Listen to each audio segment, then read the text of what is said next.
Alors bonjour à toutes et à tous, merci beaucoup pour cette invitation.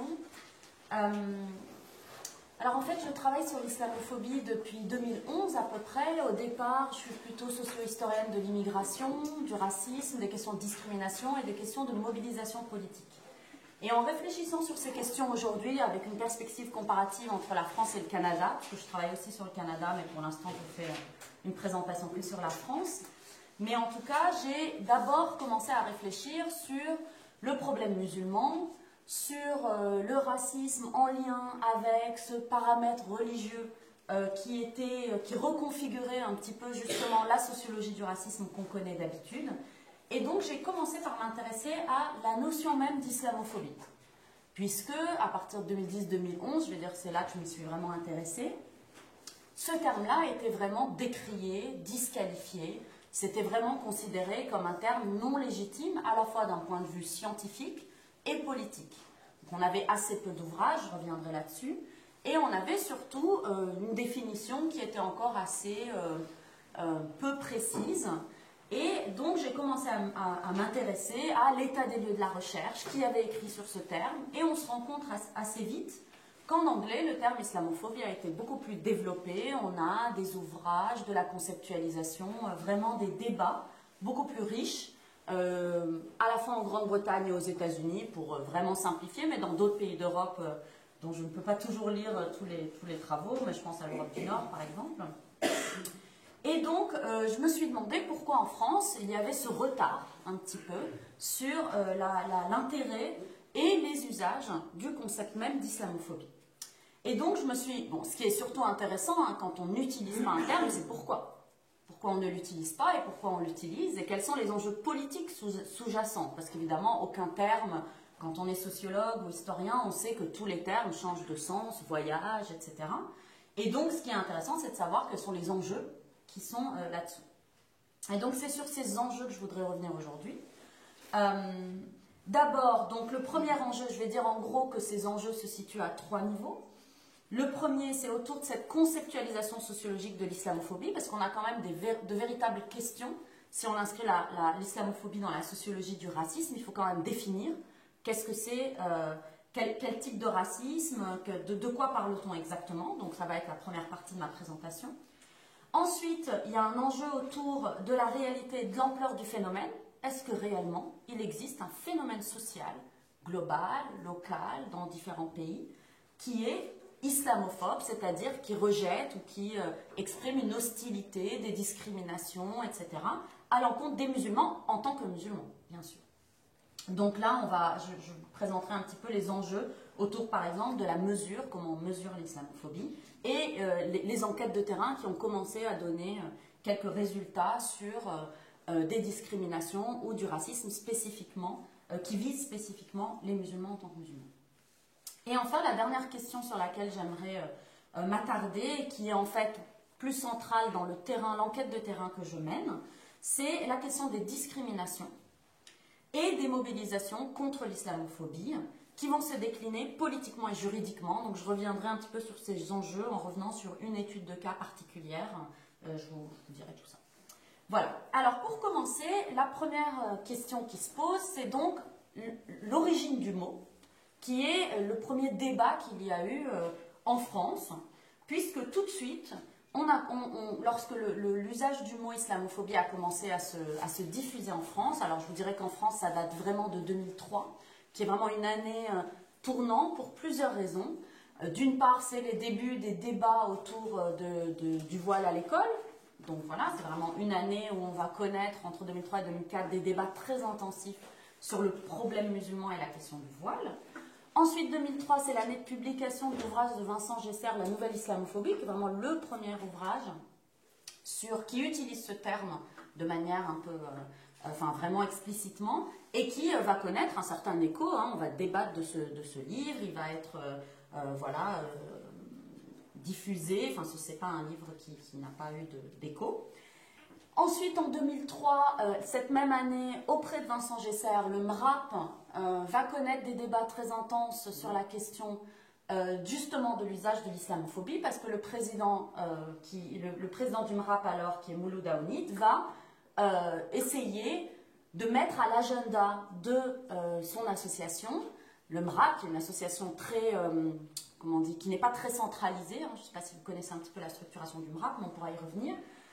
Il essaye donc de dire maintenant il y a quelque chose qui vise les Maghrébins, en gros, le racisme anti-maghrébin est en train de se décliner autour de leur religiosité, en gros, en attaquant leur religion, l'islam, et donc on est face à un nouveau phénomène qui s'appelle l'islamophobie. Et là, le MRAP va connaître des débats très intenses sur la question de l'usage ou pas du terme islamophobie, mais en réalité, et c'est toujours l'enjeu central, sur cette réalité. Est-ce qu'on parle, est-ce qu'il y a réellement un racisme à l'encontre des musulmans, et est-ce que ce n'est pas simplement le racisme anti-maghrébin, anti-immigré, anti-arabe qui a toujours, ou qui a existé depuis plus longtemps et contre lequel se battaient les organisations antiracistes. En fin 2003, hein, c'est juste pour vous donner un petit peu cette chronologie, c'est aussi la naissance du collectif contre l'islamophobie en France, dont on entend beaucoup parler aujourd'hui, mais qui à l'époque était assez peu connu et qui a longtemps été assez discret, on va dire, ou peu visible. Mais en tout cas, c'est intéressant parce que c'est la première association qui utilise ce terme dans son nom importe. Voilà. Donc 2003 arrive ce mot islamophobie. Et tout de suite arrivent des oppositions. Suite au débat, à l'ouvrage, il y a un débat à l'Assemblée nationale qui est organisé par Mouloud Aounit où Vincent Gesser intervient et d'autres chercheurs interviennent, ou d'autres militants par ailleurs, toujours en 2003. Donc on voit que le terme commence à se diffuser, et là tout de suite on a des oppositions très fortes qui commencent par dénigrer, si vous voulez, disqualifier l'usage de ce terme en disant qu'il a été inventé en 1979 par les mollahs iraniens pour interdire toute critique de la religion. Et ça, ce sera l'argumentaire qui perdure jusqu'à aujourd'hui pour refuser d'utiliser le terme en disant attention, attention, ce terme, il cache en réalité quelque chose de dangereux. Il va nous empêcher d'être libres de critiquer les religions, ce qui est une tradition française très importante.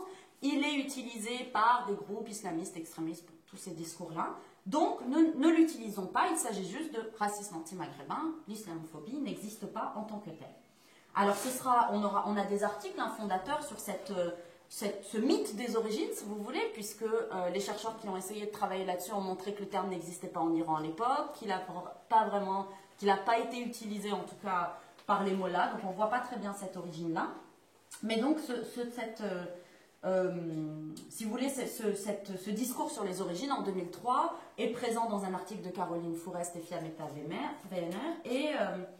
et Pascal Bruckner. Donc voilà, on a quand même des gens qui ont un certain écho sur la scène médiatique et qui vont diffuser cette histoire des origines qui sera reprise, hein, y compris l'année dernière par Manuel Valls en disant que le terme islamophobie ne doit pas être utilisé, que c'est le cheval de Troie des salafistes et qu'il a été inventé par les mollahs en 1979. Donc vous voyez que ce conflit sur d'où vient le mot, vraiment l'origine du mot, est déjà un premier conflit autour de l'usage du concept islamophobe. Alors en réalité, les historiens qui ont travaillé là-dessus, il y a un article de Lorente en anglais qui est très intéressant et qui reprend toute cette histoire, puis ensuite c'est repris dans l'ouvrage d'Abdelali Ajat et Marwan Mohamed et par d'autres, sur l'origine du mot islamophobie, qui en fait vient du début du siècle et qui a été utilisé par des administrateurs coloniaux,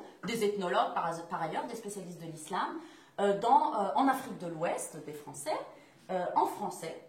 Et donc le terme va être utilisé pour décrire la manière dont l'islam est représenté dans les colonies, à la fois en tant que religion, etc., avec une forme d'orientalisme, on dirait aujourd'hui, et par ailleurs pour critiquer le fait que les musulmans sont traités de manière différente dans les colonies françaises. Et donc ces administrateurs coloniaux critiquent cette différenciation, ce traitement différentiel des musulmans, mais pour maintenir, si vous voulez, l'administration coloniale. Ils considèrent que c'est un danger pour la stabilité des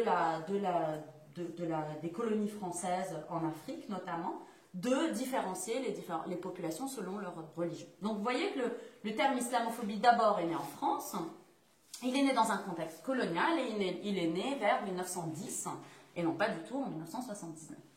Donc cette réalité-là, ce serait bien de sonder qui le savait, mais j'ai l'impression que depuis 2-3 ans, cette origine du mot commence à réellement se diffuser dans les médias, dans les colloques universitaires. Donc on commence à savoir d'où vient l'origine du mot. Donc on peut dire que dans cette bataille, il y a une espèce de retournement, un petit peu. Alors, pour l'histoire plus contemporaine, donc ce mot va un peu disparaître quand même. C'est-à-dire qu'on va avoir... donc il va être utilisé par quelques personnes donc, au début du siècle, comme je vous le disais. Dans le contexte aussi de ce qu'on appelle l'islamophobie savante, puisque, alors là je vous renvoie bien sûr aux travaux d'Edward Said, où il y a tout dans le sillage de l'orientalisme, une vision de l'Orient, de l'islam, des musulmans, des arabes, etc. Donc voilà, ça c'est le début du siècle. Et en fait le terme va plus ou moins, vraiment, pas disparaître, mais être très très peu utilisé. Un tout petit, enfin on le retrouve justement dans la bouche d'Edward Said en 1985, mais une seule fois. Alors qu'il travaille sur l'image des Arabes et des musulmans, il n'utilise pas réellement ce terme, pour lui c'est un petit peu imbriqué, il l'utilise qu'une fois, et il réapparaît réellement en 1997, en anglais cette fois, dans un rapport d'un think tank britannique qui s'appelle le Runnymede Trust, et qui produit un rapport qui s'appelle Islamophobia, a Challenge for Us All. Et donc c'est une enquête. Alors ce think tank est spécialisé sur la lutte contre le racisme, sur le multiculturalisme, la promotion de l'égalité. Et ce rapport va avoir beaucoup d'écho. Et le but c'était justement de dire tiens, il se passe quelque chose aujourd'hui autour de l'hostilité à l'égard des musulmans et de l'islam, une peur. Donc on va avoir une définition à travers ce rapport, une première définition on va dire, du concept d'islamophobie qui sera ensuite étudié, critiqué, nuancé par des chercheurs britanniques. On va avoir tout un débat, à la fois dans la presse, donc même chose qu'ici, hein, un peu de déni du terme par certains intellectuels médiatiques, on peut dire, ou certaines figures, et par ailleurs quand même des chercheurs qui se saisissent du terme, des militants, des organisations antiracistes, des organisations musulmanes. Et donc là, on voit qu'il va avoir vraiment une certaine popularité qui va être évidemment confirmée après 2001, puisqu'après 2001, évidemment, les agressions, les représentations négatives, la guerre contre le terrorisme, vous voyez tout le contexte qui fait que les musulmans vont se sentir visés, menacés, etc. et vont essayer de développer un peu une résistance, on va dire, à la stigmatisation et aux idées qui vont... ou même aux discriminations et aux attaques qui vont les viser, et ça un petit peu dans tous les pays d'Europe, d'Amérique du Nord, on assiste en 2001-2002 au moins à une montée des agressions, etc. Et donc là, dans les institutions européennes, alors pas d'un point de vue pas forcément très officiel, mais en tout cas plusieurs instances européennes, plusieurs rapports de l'ONU, Kofi Annan utilisera le terme, donc islamophobie commence à être utilisé aux côtés, on va dire, d'autres termes qui définissent le rejet de l'autre, pour faire très bref. Donc on va dire le racisme, l'antisémitisme, l'islamophobie, l'hostilité à l'égard de, etc., etc. On va avoir plusieurs... l'islamophobie va être utilisée aux côtés des autres termes qui définissent les racismes. Donc là, c'était juste pour vous dire la manière dont le terme islamophobie a été utilisé et la bataille autour de l'origine du mot. Donc c'était assez intéressant. Par ailleurs, il existe une bataille, en tout cas des débats, autour de la définition du concept même d'islamophobie. Et là, on aura des controverses, une fois de plus, à la fois scientifiques et médiatiques, sur qu'est-ce que l'islamophobie. Et chaque fois qu'on fait une présentation sur cette question, il y a toujours une question pour nous dire, mais en fait, comment définit-on l'islamophobie? Qu'est-ce que c'est comme concept? De quoi parle-t-on précisément? Alors là, c'est des positions, si vous voulez, intellectuelles qu'on adopte. Alors moi, dans mes lectures et la manière dont j'ai pu analyser la littérature sur le sujet et aussi la manière dont on peut l'aborder, je ne suis pas la seule, hein, plusieurs des chercheurs qui travaillent sur l'islamophobie aujourd'hui, considèrent qu'il faut inscrire ce concept dans la sociologie du racisme. Alors la sociologie du racisme, c'est une sociologie très riche. Donc pour ceux qui ne la connaissent pas, alors bon, là aussi on a beaucoup d'auteurs vraiment phares, et puis des débats aussi sur qu'est-ce que le racisme, hein, c'est vraiment un concept, c'est un champ d'études, on va dire, au moins pour les sociologues, mais aussi pour les historiens et pour d'autres, les philosophes. Voilà. Donc la sociologie du racisme, pour être très schématique, en gros, considère que le racisme est un système. Le racisme, ce n'est pas uniquement une question morale. Donc le racisme est né à un moment donné où il avait une fonction, si on revient vraiment historiquement, et le racisme s'inscrit à la fois, ou représente à la fois une idéologie. Donc si vous pensez au racisme historique, on a vraiment construit une infériorité des races, etc. Donc c'est une idéologie, ça c'est très important. Deuxièmement, c'est un mode de pensée, des représentations qui essentialisent un groupe, c'est-à-dire qu'on va dire parce qu'il a telle couleur de peau, parce qu'il a tel marqueur, il va avoir tel comportement ou tel déterminisme. Donc ça c'est le deuxième aspect, vraiment les représentations, les discours, les images. Et le troisième aspect qui est très important, c'est le racisme en acte, c'est-à-dire les discriminations, les agressions, l'exclusion, les inégalités, etc. Et là, on voit, si vous prenez ces trois aspects, l'idéologie, les représentations et les discriminations, pour faire très large, on voit qu'on peut inscrire l'islamophobie dans ce contexte. En tout cas, moi, il me semble qu'il y a aujourd'hui à la fois une idéologie qui se construit, quand on pense à la manière dont les extrêmes droites construisent vraiment la question de l'invasion musulmane, le rabbia, etc. On a quand même une question idéologique qui peut se décliner d'ailleurs vers la gauche de manière plus autour des questions de laïcité, par exemple, mais avec aussi une idée de menace quand même. Et des représentations, bon là c'est ce qui est le plus simple à analyser, c'est ce qui a été le plus analysé, c'est vraiment les représentations de l'islam aujourd'hui. On peut faire une analyse de la presse, on peut faire une analyse des discours, etc. La manière dont on se représente l'islam et les musulmans comme étant des groupes qui ont certains comportements liés à la religion qu'ils pratiquent, etc. Et bien sûr, le cœur de cette définition, et qui est le plus fondamental, il me semble, c'est les effets de ce racisme sur le terrain. C'est-à-dire, qu'est-ce que ça fait aux musulmans? En gros, est-ce qu'ils sont discriminés? Comment mesurer cette discrimination? Est-ce qu'ils sont agressés? C'est plus simple. Est-ce que leurs symboles sont aussi attaqués? Parce que là, vous savez que les actes contre les lieux de culte, etc., se multiplient. Ça, c'est pas très nouveau. Mais en tout cas, d'essayer de prendre l'islamophobie dans ce contexte-là de la sociologie du racisme. Alors, vous me direz pourquoi on n'utilise pas le terme de racisme anti-musulman. Et là, il y a eu tout un débat, là aussi, plutôt par les chercheurs qui écrivent en anglais, sur la pertinence d'utiliser plutôt le terme islamophobie plutôt que racisme anti-musulman ou anti-muslimness. Enfin, il y a eu plusieurs propositions. Et en fait, je dirais que là où le terme islamophobie a un avantage, bon, il ouvre le débat, c'est un terme contesté, il a été diffusé, donc on peut aussi accepter simplement qu'il a été diffusé, qu'on a beau proposer autre chose, si c'est le terme le plus utilisé, même s'il n'est pas sémantiquement parfait, on finit par s'en saisir et le définir et l'utiliser. Mais aussi, l'avantage, il me semble, moi, c'est qu'il mêle la question de l'islam et des musulmans. Or, pour beaucoup de chercheurs, et je m'inscris plutôt dans cette tendance-là, ce n'est pas seulement une hostilité à l'égard des musulmans, puisqu'elle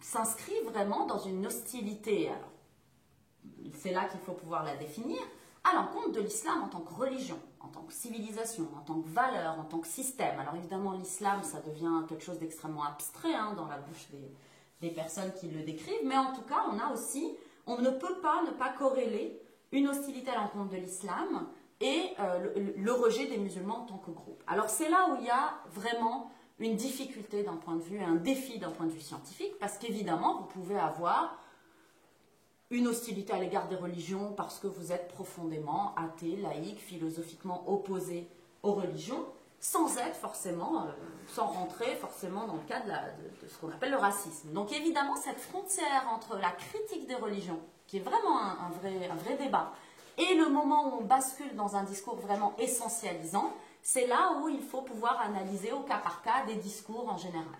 Et c'est là où on a un intérêt réellement à faire une analyse globale, par exemple des discours médiatiques ou des discours intellectuels ou des partis politiques à l'encontre des musulmans, où on voit comment l'hostilité à l'égard de la religion va vraiment mener à une suspicion à l'égard du groupe musulman en tant que groupe et en tant qu'individu. La deuxième critique qui a été faite sémantiquement au terme islamophobie, c'est évidemment le terme phobie.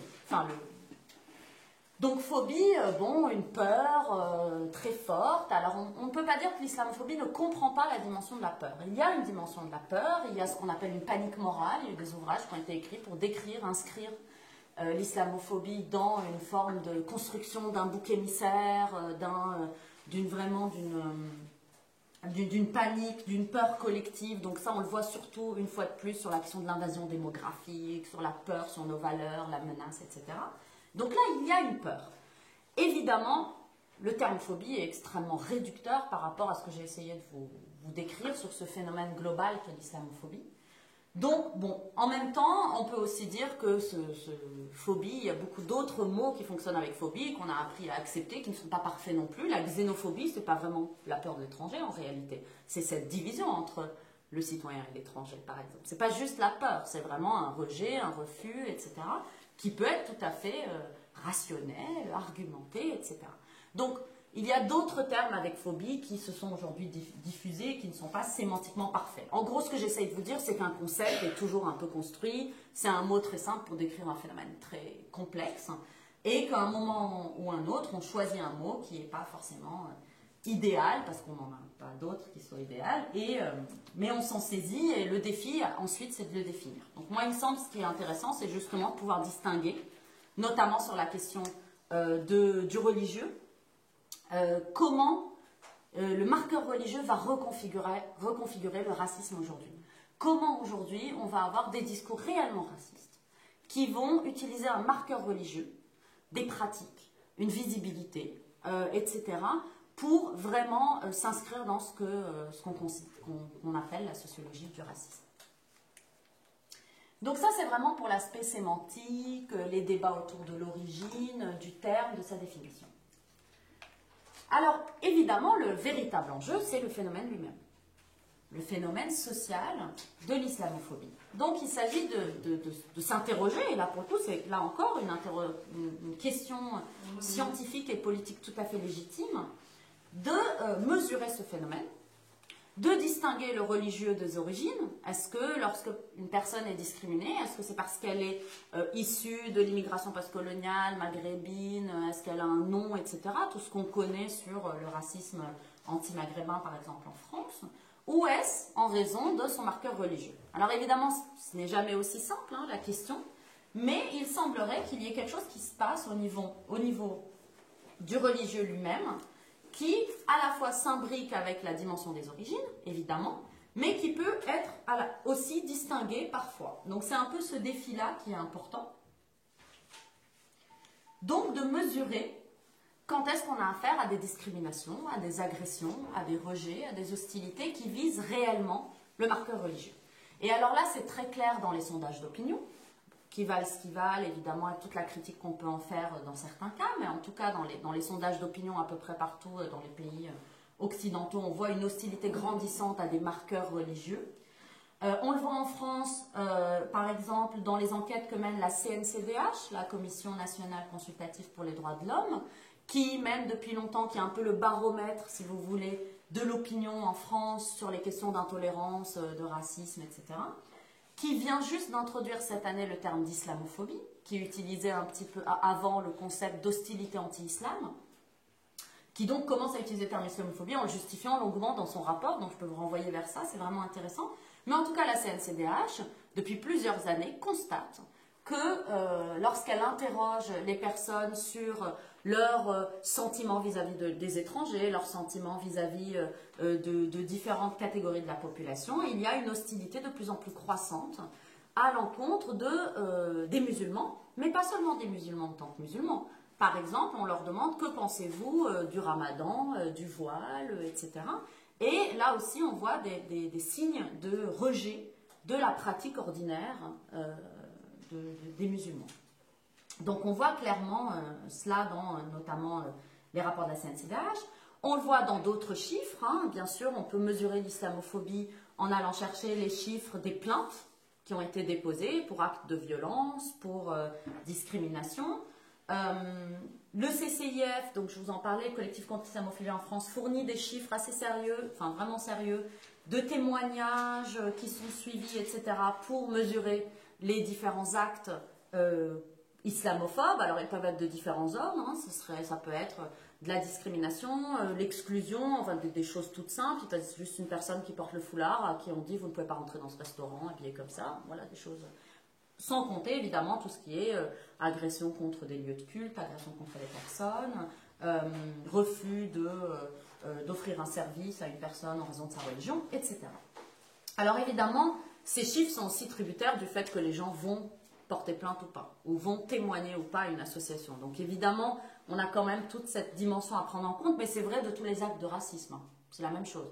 C'est-à-dire que quand on veut mesurer, on est un peu tributaire de savoir qui, dans un groupe, va aller porter plainte ou pas. Donc ça, c'est un peu général. Mais en tout cas, je pense que c'est assez intéressant. Alors, des enquêtes scientifiques, on en a quelques-unes. On a la dernière enquête de l'INED et de l'INSEE qui s'appelle Trajectoire et Origine, qui a connu un grand débat, etc., mais qui pose des questions sur la religion, l'origine, etc., et qui essaie de mesurer au moins le sentiment de discrimination des personnes, les témoignages de discrimination auxquels qu'ils ont subi ou auxquels ils ont assisté, en demandant pour quelles raisons ils ont été discriminés. Et là, on a des résultats intéressants sur les musulmans et le fait qu'il y a un sentiment de discrimination plus fort en raison de la religion notamment. Mais ce n'est pas la seule. Hein. Les musulmans déclarent aussi en raison de leur origine des discriminations. Donc ça, c'est l'ampleur du phénomène, l'enjeu de la mesure qui est très important puisque pour l'instant, c'est assez difficile au point de vue public. On pourrait imaginer que ce seraient les politiques publiques qui pourraient prendre en charge un petit peu ces questions de mesure des discriminations et du phénomène de l'islamophobie.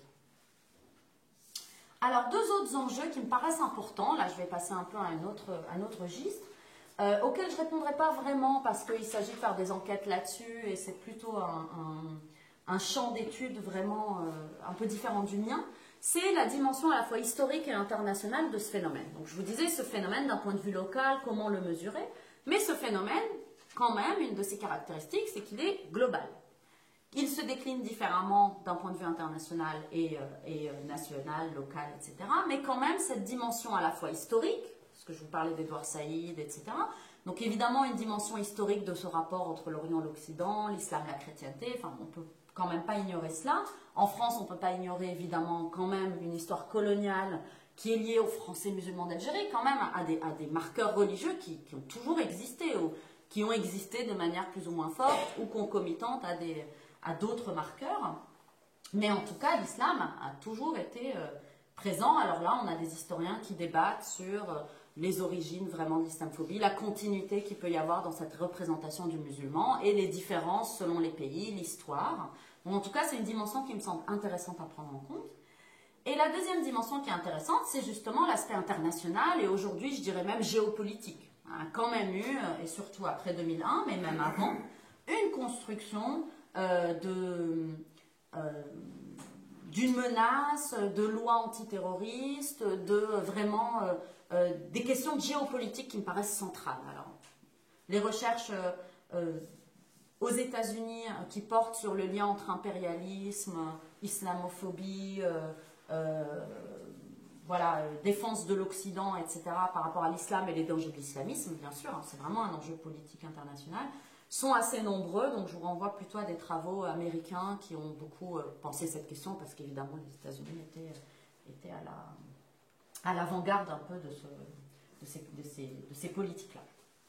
Donc voilà, ça c'était juste quand même pour évoquer cette question, parce qu'il me semble que c'est quand même une des spécificités de ce phénomène qu'on appelle l'islamophobie aujourd'hui. Je vous disais, il y a la dimension idéologique, ben, dans la dimension idéologique, il y a aussi une question de rapports internationaux, et je crois que c'est quand même pas négligeable quand on traite d'un phénomène comme celui-là, parce qu'évidemment, cette dimension internationale, elle a des effets aussi sur les politiques des États. Les politiques en termes, donc je vous disais, antiterroristes, de sécurité, de sécurisation des frontières, enfin la question du traitement des pays où il y aurait un danger, par exemple, islamiste, n'est pas le même que d'autres pays, même du point de vue des politiques d'immigration par exemple, des politiques de naturalisation où il y a une demande d'assimilation liée aussi à la perception qu'on a de l'islam, etc. Donc voilà, vous voyez une imbrication un peu comme ça. Alors je passe là-dessus et j'insiste sur un aspect qui me paraît très important, qui est, et que j'ai évoqué au début, cette espèce d'imbrication entre le marqueur religieux, le marqueur de l'origine. Alors c'est quand même très important de situer en France, mais dans chaque pays qu'on étudie. Moi je fais une comparaison entre la France et le Canada, et pour le coup réellement on ne peut pas dire que les populations musulmanes dites musulmanes, ou en tout cas venant de pays musulmans, aient le même profil. On a vraiment un profil très spécifique socio-économiquement, historiquement, une histoire d'immigration, une histoire d'inscription de l'islam sur un territoire donné qui n'est pas la même d'un pays à un autre. Et par exemple en France, évidemment, la question de l'islamophobie est intrinsèquement liée à ce qu'on appelle la question sociale, c'est-à-dire les quartiers populaires, l'immigration ouvrière, l'immigration post-coloniale. Donc on voit bien quand même qu'il y a une continuité avec ce profil et une population qui est quand même marquée socialement, même si évidemment, quand on parle de questions sociales, on parle des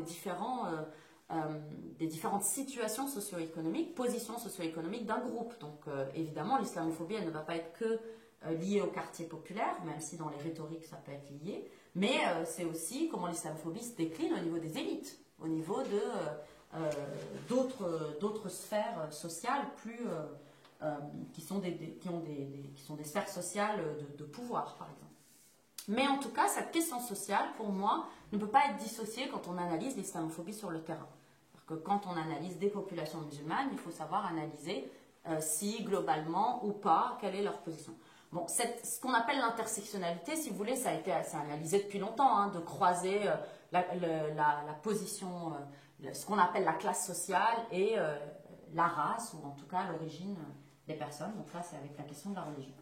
Et l'autre aspect qui est très intéressant, évidemment, c'est la question du genre des femmes, du genre plus spécifiquement, donc des rapports vraiment hommes-femmes, et la place des femmes dans ce phénomène qu'est l'islamophobie, parce que, et ce n'est pas le cas tout le temps, c'est le cas dans certaines formes de racisme, mais dans l'islamophobie, quand même, c'est extrêmement central. C'est très difficile de parler d'islamophobie sans penser qu'il y a vraiment des représentations et concrètement des discriminations qui visent différemment les hommes et les femmes, et le rapport homme-femme, et ce qu'on imagine sur les représentations sur les hommes et les femmes, et il me semble que c'est quand même très très important à prendre en compte. Et là, on a vraiment un nœud, parce que je vous disais, question raciale, question sociale, c'est ce qui a été posé politiquement aux organisations antiracistes. Je vous parlais du MRAP tout à l'heure, c'est concret.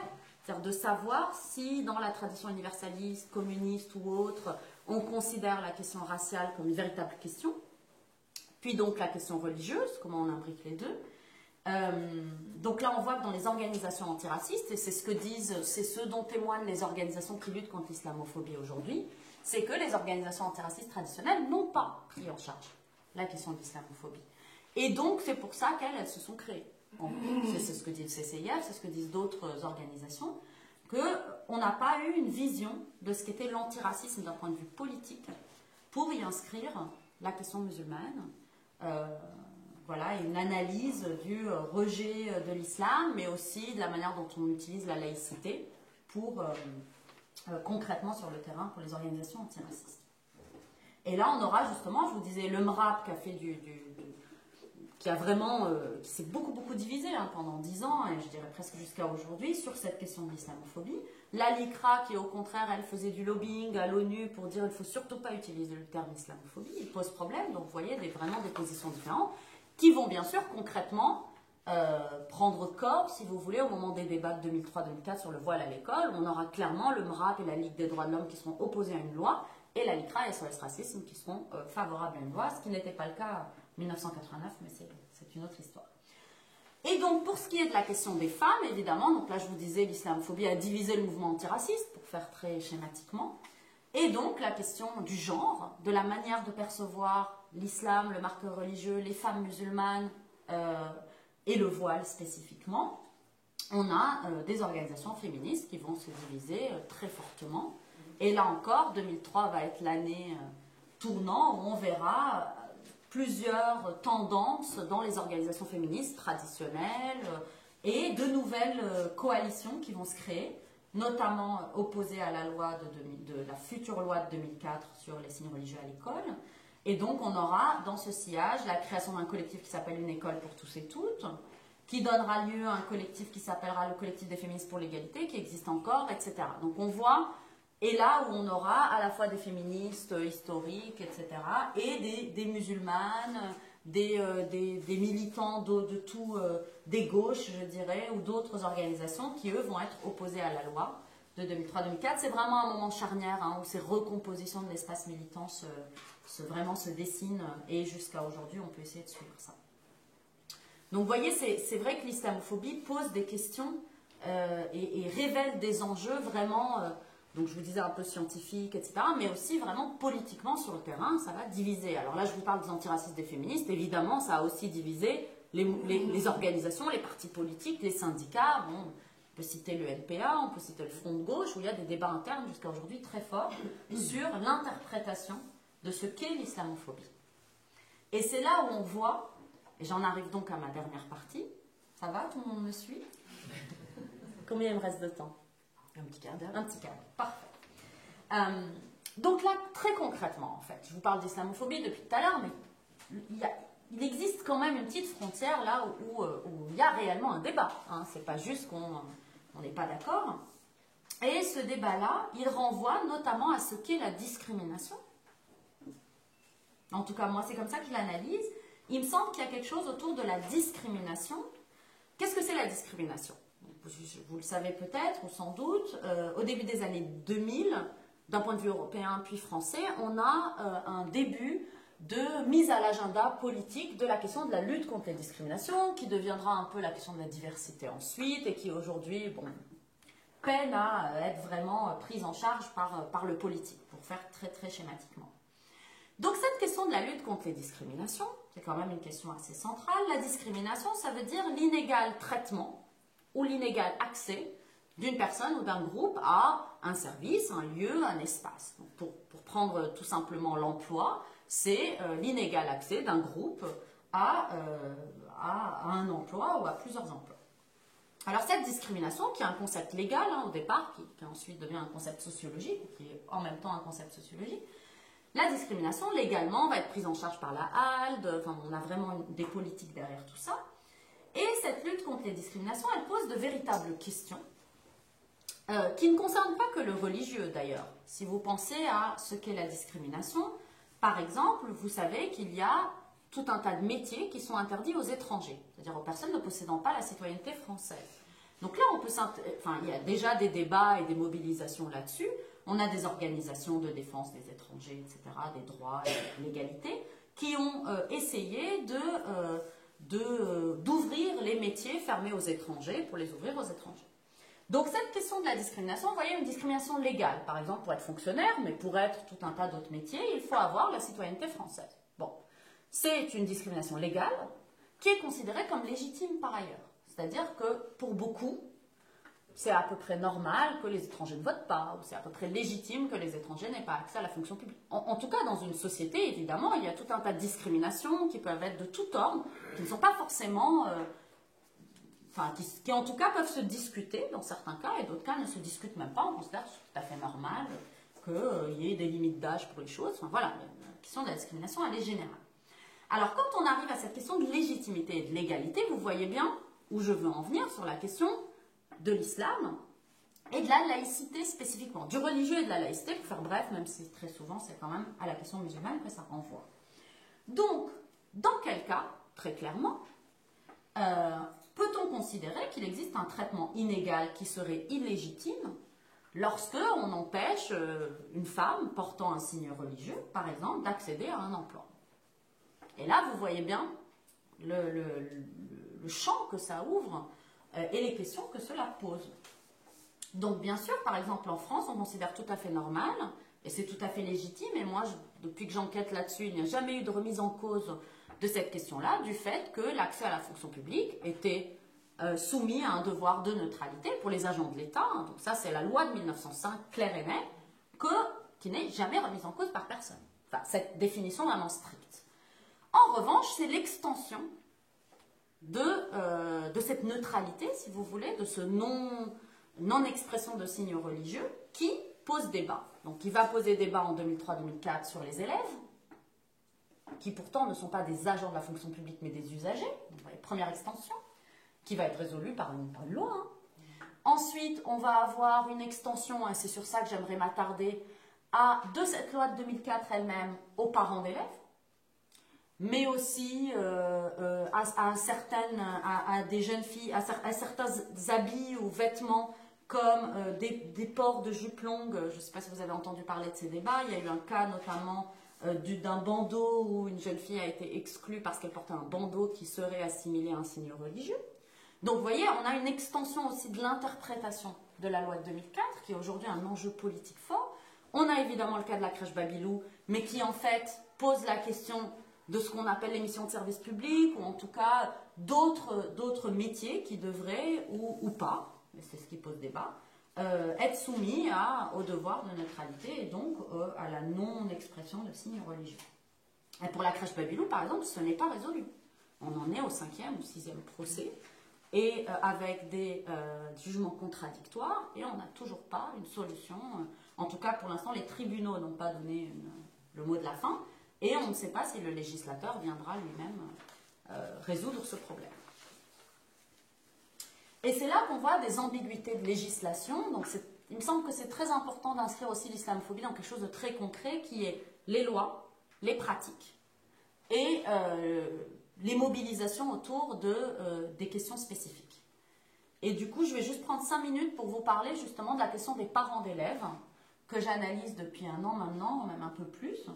On a une grande campagne, une campagne en tout cas menée par plusieurs acteurs de l'espace militant, que ce soit antiracistes, féministes, musulmans, etc., qui se mobilisent pour que les mères voilées, qui portent un foulard, puissent accompagner les sorties scolaires de leurs enfants. Parce que depuis 2004, il y a eu plusieurs cas d'interdiction concrète sur le terrain, où un directeur d'école ou un enseignant, ou peu importe, disait à une mère à un moment donné, vous ne pouvez pas accompagner cette sortie parce que vous portez un voile, tout simplement.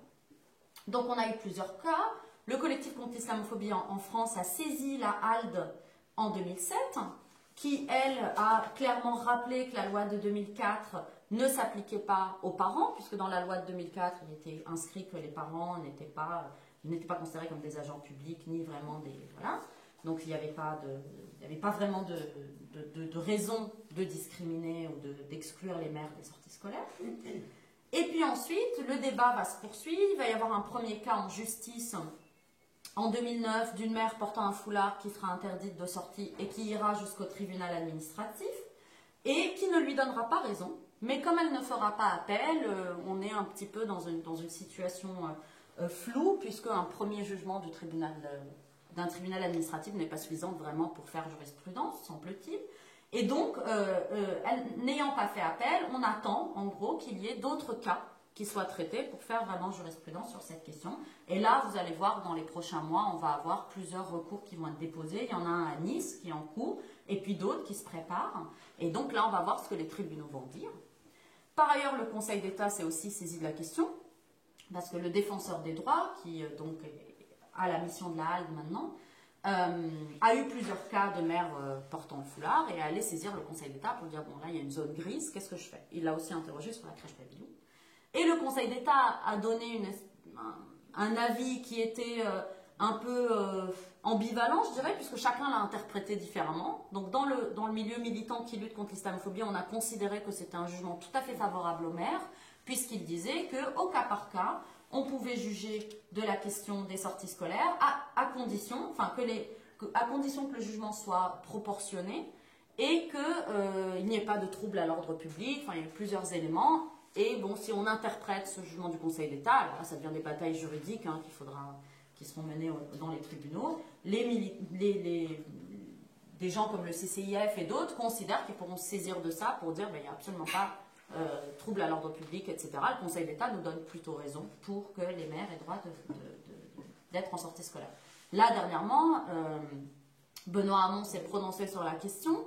Alors, là encore, il s'est fait attaquer, il y a eu des interprétations des deux côtés. Certains ont dit, oh, il prône le cas par cas, puisqu'il a dit c'est au cas par cas et on laisse les enseignants juger. Ce qui n'est pas forcément problématique quand ce n'est pas vraiment placé sur la place publique, quand le débat n'est pas très tendu. On sait que dans l'école, il y a tout un tas d'accommodements et de pratiques qui se font qui n'ont pas besoin d'être vraiment très strictes. Mais il se trouve que là, il y a vraiment beaucoup de cas de mères qui ont été exclues avec des effets très négatifs sur les enfants, de sentiments de discrimination, de rejet, etc., qui ont fait qu'elles se sont mobilisées. notamment autour d'un collectif qui s'appelle Maman Toutes Égales, mais d'autres, aujourd'hui, il y a 3-4 collectifs qui existent dans différentes villes. Et donc on voit que là, on a une question politique qui pose problème. Ce n'est pas juste un cas qui peut se gérer sur le terrain, voilà, sereinement, quand il est saisi aussi fortement par les politiques.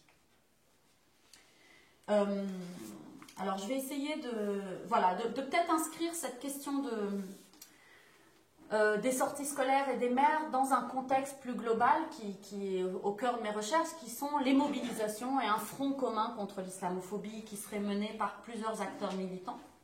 Et donc le défi depuis 2003-2004, c'est un petit peu celui-là, c'est de voir quels acteurs, quelles organisations, quels individus vont s'allier à un moment donné pour lutter contre l'islamophobie, c'est comme ça que c'est présenté, et quelles sont les stratégies qu'ils vont utiliser. Donc c'est très intéressant de constater depuis 10 ans que l'arme du droit, c'est pour ça que je vous parlais de cette affaire-là, mais dans la crèche Babylou c'est la même chose, il y a aussi en attente une loi sur les nounous, sur les assistantes maternelles et les signes religieux qui est en suspens aujourd'hui. Enfin, on a quand même plusieurs cas où on voit qu'il y a une tension entre le législateur et les tribunaux, entre les mobilisations politiques et ces deux autres acteurs. Et on voit qu'aujourd'hui, les associations, en tout cas, réinvestissent l'arme du droit, et je pense que ça c'est intéressant, c'est très clair dans leur discours et dans leur stratégie, que les deux arènes où vont se jouer le plus où se jouent vraiment ces controverses et ces mobilisations politiques sont le travail et l'école. C'est quand même pas très étonnant. On pourrait imaginer d'autres arènes, évidemment, où ces questions-là sont posées, mais là, on a vraiment quelque chose de très crucial qui se passe de nouveau, notamment autour de l'école, mais du travail, ce qui est central aussi. Et on voit donc que cette lutte contre la discrimination, elle est réappropriée par ces acteurs, d'un point de vue juridique, mais aussi politique, parce que sur le terrain quand même, je vous parlais des maires et des sorties, il n'y a quand même eu qu'un seul procès réellement terminé, et encore, il n'y a pas eu appel. Mais en tout cas, certes, il y a les tribunaux et un recours aux tribunaux, mais il y a aussi tout un tas d'actions intermédiaires qui vont être la médiation. Donc, par exemple, le collectif contre l'islamophobie en France fonctionne beaucoup par médiation, mais d'autres associations aussi. C'est-à-dire que lorsqu'il y a discrimination qui leur est reportée, ils vont appeler la personne mise en cause et essayer de faire un rappel à la loi, ce qu'on appelle un rappel à la loi, c'est-à-dire lui dire, bah là, vous ne pouvez pas discriminer, vous ne pouvez pas empêcher une femme de faire telle chose, vous ne pouvez pas lui interdire l'accès à telle chose, puisque dans le droit, ça n'est pas juste. Et beaucoup de cas se règlent comme ça, au cas par cas. Alors, évidemment, ça pose question de régler les cas toujours de cette manière, mais en tout cas, la médiation est une des manières. Le lobbying politique, ce qu'on appelle, nous, le fait d'aller voir, par exemple, l'inspection académique, quand il y a le problème des mères et des sorties scolaires, les associations et les femmes ont eu beaucoup recours à ce mode d'action qui était d'aller voir l'inspecteur, de discuter avec lui, de faire valoir leur point de vue, et parfois ça a fonctionné. Certains inspecteurs d'académie ont dit, en effet, c'est discriminatoire, et ont dit aux écoles qui étaient dans l'académie de ne plus interdire les mères des sorties scolaires. Vous voyez, ça se règle vraiment d'un point de vue cas par cas. Donc c'est intéressant de voir comment ces différentes stratégies d'action se mettent en place autour de la question de l'islamophobie. Et peut-être juste pour conclure, parce que j'y tiens et qu'il me semble que c'est un petit peu négligé politiquement, cette question d'intersectionnalité dont je parlais, c'est aussi une question qui est concrète sur le terrain. C'est-à-dire la place que vont avoir les femmes dans la défense de leurs propres droits est une véritable question. La question de savoir, de réaliser par exemple que l'été dernier, il y a eu tout un soubresaut comme ça de révolte très fort parce qu'il y a eu plusieurs agressions de femmes qui portaient le foulard. C'était souvent des femmes très jeunes. Il y en a 2 qui étaient enceintes. Donc on a vraiment une véritable question sur voilà, les rapports de domination homme-femme en général et la position de la femme et la manière dont elle va pouvoir se saisir des attaques qui la visent. Et là, je vous renvoie à toutes les réflexions sur la manière dont les femmes vont pouvoir reprendre la parole, parce que c'est quand même assez frappant en France à quel point, notamment les femmes qui portent le foulard, c'est vrai que c'est vraiment l'image paroxystique, mais en fait ça se décline plus largement, ont peu accès à la parole, ont peu accès à leur propre destin, et c'est vrai que dans les mobilisations que j'analyse, il semble que cette question-là soit vraiment saisie par le milieu militant, ou en tout cas elle est pensée, alors avec des conflits internes et des débats, mais en tout cas il y a une véritable prise de conscience, il me semble, de la manière dont on va militer en s'interrogeant sur qui parle, comment il peut s'autonomiser par le militantisme à travers les luttes et la défense des droits de chacun. Et donc, d'où cette espèce d'où l'importance, si vous voulez, de l'enjeu féministe dans ces luttes. Voilà. C'est pour faire très large, même si on peut définir le féminisme de différentes manières. La question des alliances, qui me semble très importante. Donc voilà, c'est important, il me semble, de prendre en compte cette question-là. Et bien sûr, le rôle des hommes, hein, puisqu'on est toujours dans deux images, les injonctions des deux côtés, puisque l'islamophobie a beaucoup visé les femmes, et donc leur a demandé de manière très forte, mais les hommes aussi, hein, puisqu'évidemment les deux sont mis dos à dos, d'avoir une posture, c'est ce qu'on appelle les doubles injonctions, hein, ça a été étudié avant déjà sur les descendants d'immigrants maghrébines, qui sont obligés à la fois, qui ont des conflits de loyauté avec leur groupe et qui par ailleurs doivent être de parfaites femmes insérées, etc. Donc on a vraiment cette question-là, il me semble, qui est très importante à prendre en compte. Et je conclurai donc... ça va si je conclue maintenant? C'est parfait. Bien. Et je conclurai pour dire, bon, d'abord, il me semble que c'est très important de faire des enquêtes sur ces questions-là. Je prêche un peu pour mon propre domaine, parce qu'on manque d'enquêtes vraiment de terrain pour aller voir. Par exemple, on s'interroge sur l'impact de la loi de 2004. Après tout, qu'est-ce qui s'est passé? Est-ce qu'on le vit bien ou pas? Est-ce que les personnes concernées, est-ce qu'il y a des conflits? Ça, c'est une vraie question qui est posée. Sur les discriminations, l'expérience des discriminations sur le terrain, sur la manière dont la politisation des questions autour de l'islam sont portées par le pouvoir politique, dans les partis politiques. Il me semble que c'est très important d'analyser ça. Cette espèce d'imbrication entre l'international et le local, c'est très important aussi. La question intersectionnelle, comme je vous disais, comment elle peut se décliner avec une perspective comparative, puisque là encore, c'est vraiment, ça permet de poser des questions très différentes d'un pays à l'autre, de voir ce qui bloque vraiment en France et finalement ne pose absolument pas question ailleurs, mais c'est autre chose qui bloque avec une rhétorique différente ou parfois similaire. On a aussi des circulations qui sont très importantes. Et je pense que c'est très important de définir bien ce qu'on entend par islamophobie. J'espère que j'ai réussi à le faire là. Et justement, de pouvoir, une fois qu'on a défini ce que c'était et de quoi on parle, pouvoir relever les défis, à la fois scientifiques et politiques, que ce nouveau phénomène social, global, voilà, révèle et pose. Voilà, je vous remercie.